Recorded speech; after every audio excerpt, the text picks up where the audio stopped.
એટલે એ તમે શું કરો છો?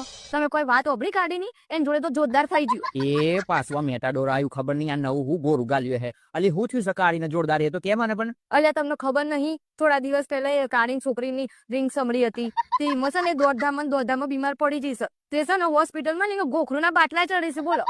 અરે બાપા તને એ દારે શીખવાડી તો નહીં તો રિંગ સમરી ના કહેવાય ને રિંગ સેનેમરી કહેવાય અને તું આ હું વાત કરી છે કાળીને ગોખરુના બાટલા ચડાયા છે કોઈ દાડો ગોખરુના બાટલા ચડાવવા હારી ગોડી એ તારામાં તો બુદ્ધિ જ નહીં લાગતી અલે એને છે ને ગ્લુકોઝના બાટલા કહેવાય શક્તિના માટે બાટલા ચડાયા યાર હું તું યાર ભણ વહેરા જોતા ઠોકમ ઠોક કરીશ ઇંગ્લિશ.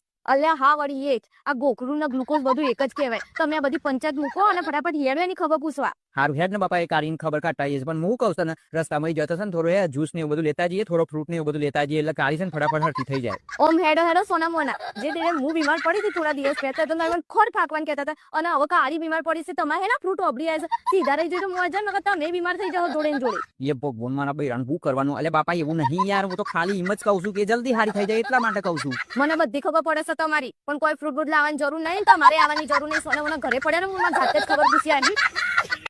હેલો ફ્રેન્ડ, મારા કોમેડી વિડીયો ફ્રેન્ડ તમને કેવા લાગે છે? પ્લીઝ સારા લાગતા હોય તો લાઈક શેર અને કોમેન્ટ કરજો અને મારી ચેનલને સબસ્ક્રાઇબ કરજો.